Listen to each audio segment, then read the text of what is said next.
Bonjour Internet, c'est encore moi. Et voilà, je fais un point juste vite fait, sans montage, sans rien, sur la prochaine vidéo, puisque je suis en train de refaire le documentaire sur Barry Windsor Smith. Au départ, je voulais juste mettre les vidéos que j'ai faites sur ce dessinateur bout à bout en coupant les génériques et puis ça devait passer.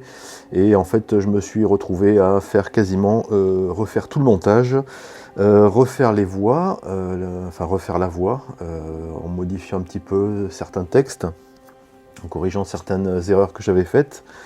Et en faisant d'autres animations, en incrustant d'autres sources que j'ai trouvées sur lui. Donc ça devait prendre une journée de montage et j'en suis à 2 semaines. Donc du coup, ça devrait bientôt sortir.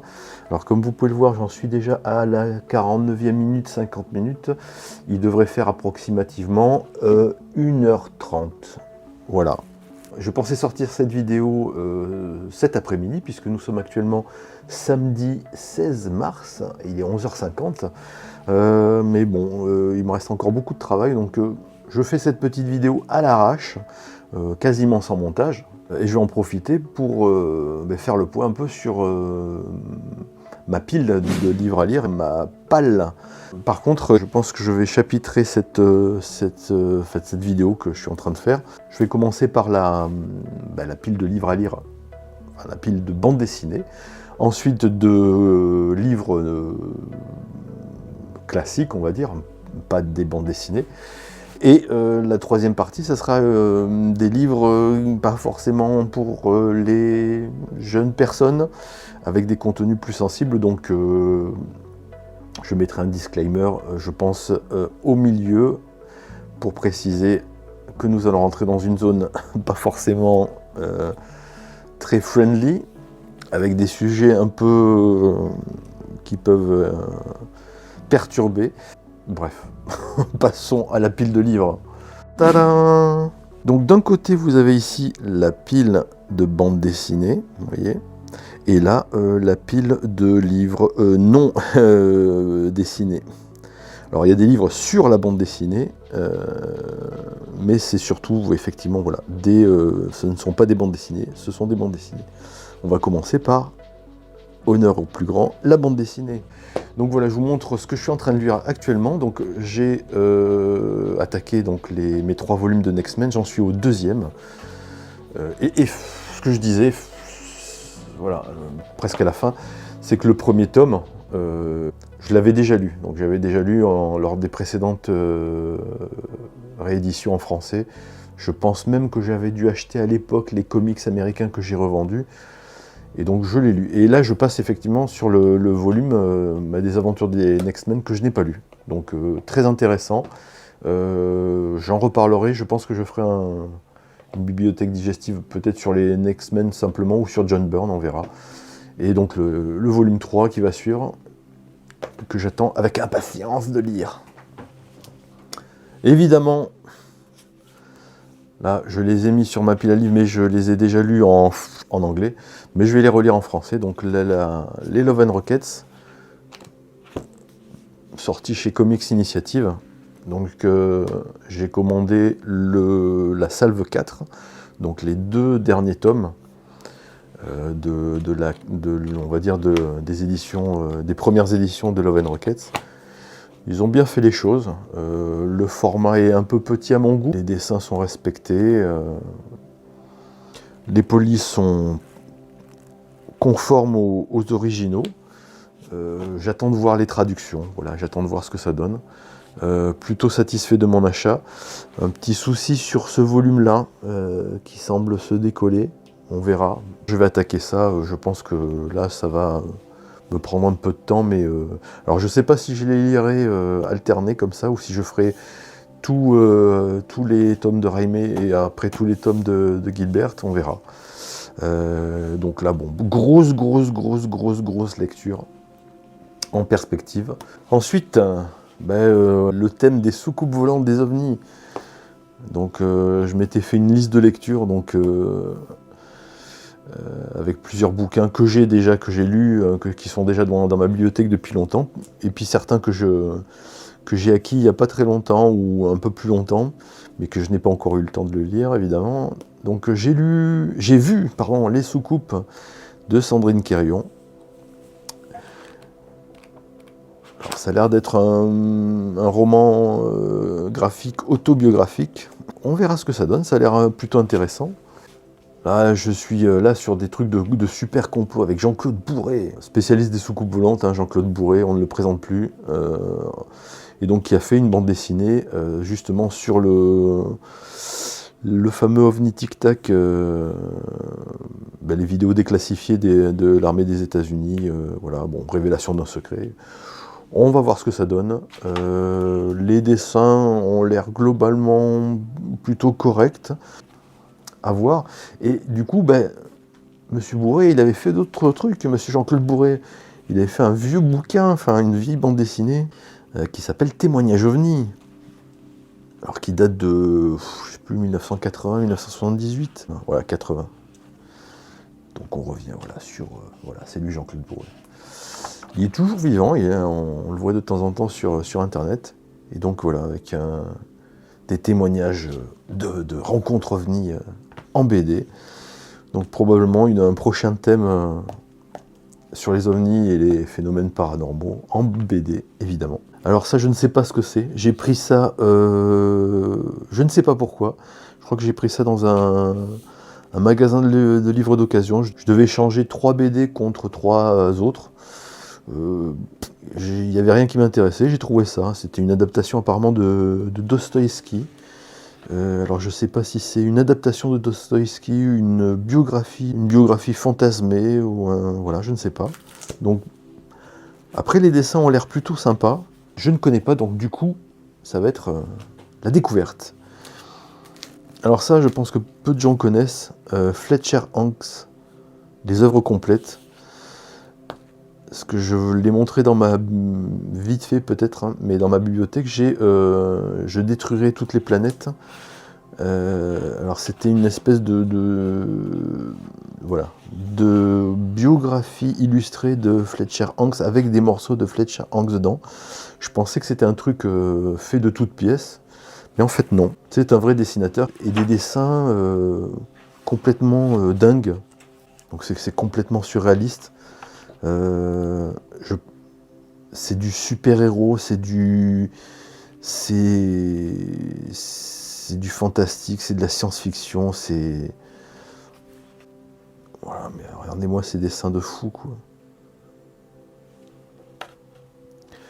Et alors, je ne sais pas, mais le costume justement de ce super-héros qui s'appelle Stardust, je ne sais pas s'il n'a pas inspiré lourdement le costume de Marvel Man, enfin de Miracle Man. Je vous en avais parlé dans la précédent vlog. Mais ça a l'air assez dingo. Moi, j'aime bien ces univers un peu barjots, quoi, et ces dessinateurs un peu qui ont disparu des radars et qui ont une vie un peu hors norme, voire borderline. Ensuite, en parlant de borderline, donc la Doom Patrol, je vous avais dit que j'avais vendu les omnibus que j'avais achetés, mais j'ai gardé celui-ci parce que c'est John Byrne et Chris Claremont. Ah tiens, je viens de le voir. Oh bon Dieu. Donc voilà, John Byrne sur la Doom Patrol. Ça fait un raccord avec ce qu'il a fait sur Next Men. Je ne sais pas trop si ça se situe, enfin à quel moment ça se situe dans sa biographie, mais voilà. Ancré par Jerry Ordway. Bon, ça peut pas être dégueulasse. On verra. Transition, Doom Patrol, X-Men. Parce que, bon, pour ceux qui ne le savent pas, la Doom Patrol, dans les années 60, est sortie quasiment en même temps que les X-Men première génération.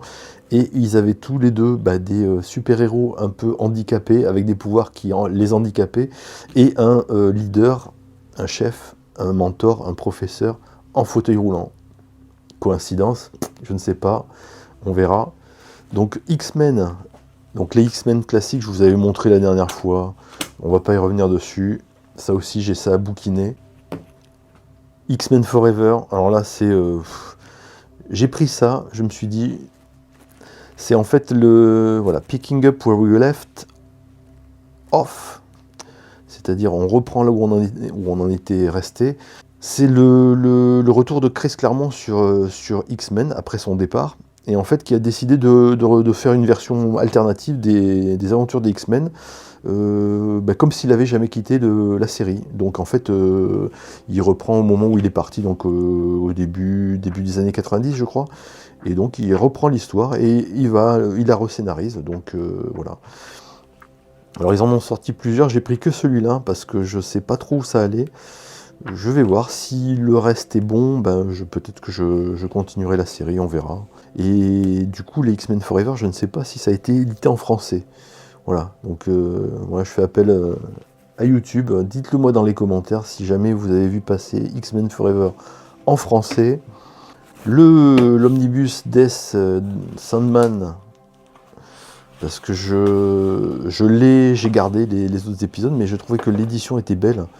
J'adore les dessins de Chris Bachalo, je trouve qu'ils sont géniaux. Et donc en fait, sur cet omnibus, ils ont mis aussi les épisodes de Sandman où Death apparaît pour la première fois.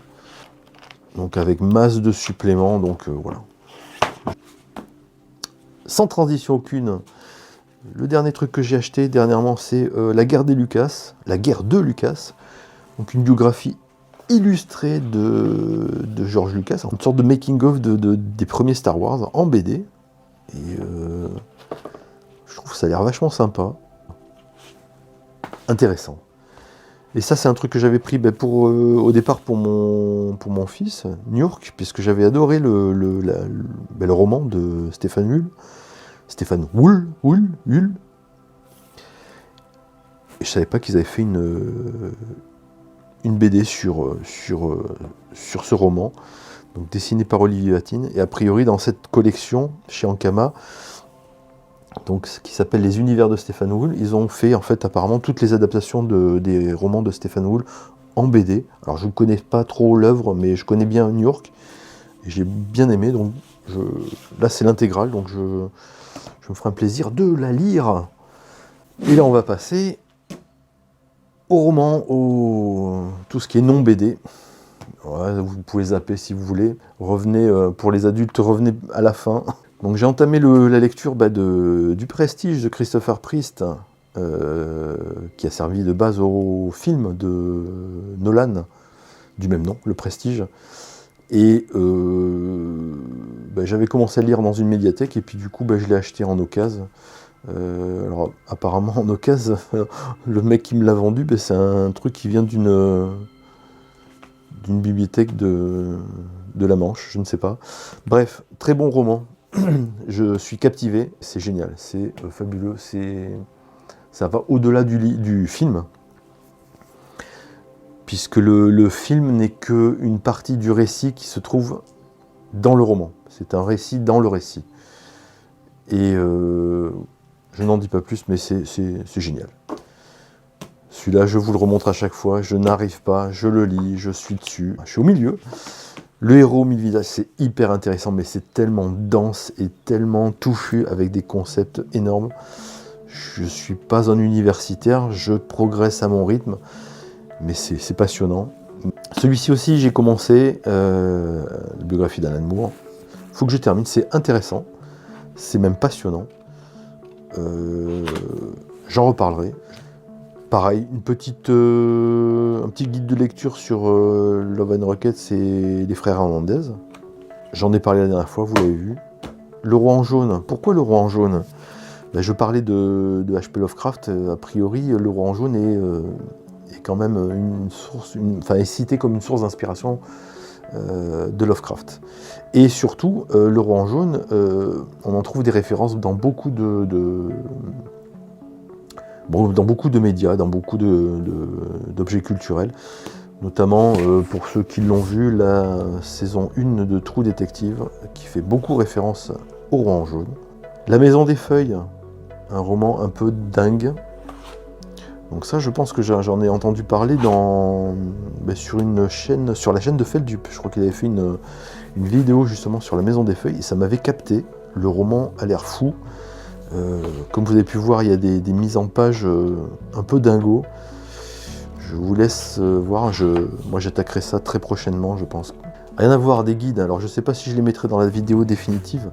Apprendre l'anatomie musculaire fonctionnelle de Frédéric Delavier, Michael Gundil. Je trouvais intéressant parce que les dessins sont magnifiques et que au niveau dessin, ça peut nous apprendre beaucoup. Enfin moi, pour l'anatomie des personnages et pour dessiner correctement une musculature, pour s'aider soi-même à appréhender l'anatomie, c'est pas mal. Christophe Jacquemart, Neurocombat, je les ai pas ouverts, mais j'en avais acheté déjà un exemplaire que j'ai donné à un ami, et je me les ai surachetés parce que c'est génial, il faut que je les relise. Et en fait, il explique comment dire, tous les systèmes qui se mettent en place quand on est en état de stress face à une menace de mort ou d'attaque. Et il explique réellement comment se passe au niveau du système biologique, au niveau du système comportemental, psychologique. Il donne des indices comment réagir, comment essayer de se discipliner à ne pas succomber au stress. Mais il explique vraiment tout le processus psychologique. Voilà, c'est passionnant. Et voilà, musculation pour le fight. Toujours pareil, Delavier. Donc avec d'autres images. Il y a certains dessins qui sont magnifiques, quoi, qui sont très dynamiques, où on voit vraiment les muscles en action. Et ça, je pense qu'on l'a pas vraiment quand on veut faire des recherches photographiques pour s'inspirer, hein, quand on veut dessiner des scènes de combat. Mais par contre, on voit les muscles. Donc c'est assez intéressant de... Bon bref, donc ça, intéressant surtout pour les dessins, Art Fundamentals, qui est une somme pour tous les apprenants, les graphistes, etc. Alors pareil, ça coûte un bras, ça coûte 40 €. Et c'est tout en anglais, mais par contre, effectivement, il y a plein de choses à apprendre. Et je pense que je vais m'en servir pour, si j'ai l'occasion, si j'ai le temps, mais le faire étape par étape et travailler chaque élément pour essayer d'améliorer mes connaissances, améliorer mon style, voilà. À voir plus tard. Et là, maintenant, on passe à la version pour adultes. On va commencer doucement avec à nouveau un bouquin de Junji Ito. Aïe aïe aïe, je commence par la fin, c'est pas le bon. Les histoires courtes, l'intégrale de Junji Ito. Voilà, je poursuis ma lecture de Junji Ito. J'ai déjà lu Frankenstein, j'ai déjà lu Gyo. Donc la suite, Junji Ito, ça me passionne. Et là, on arrive sur... Attention, c'est du contenu pour adultes. Donc je pense que je flouterai. Voilà, vidéo YouTube oblige. Les Dirty Comics, je ne vous en parle pas, je vous dis ce que c'est. Donc hop, on les retourne, voilà. Donc en fait, ce sont ce qu'on appelait les Tijuana Bible. Grosso modo, ce sont des bandes dessinées qu'on se passait sous le manteau. Voilà, j'en parlerai plus tard, avec des personnages connus, notamment Popeye. Popeye. Alors, les 12 travaux d'Harcourt.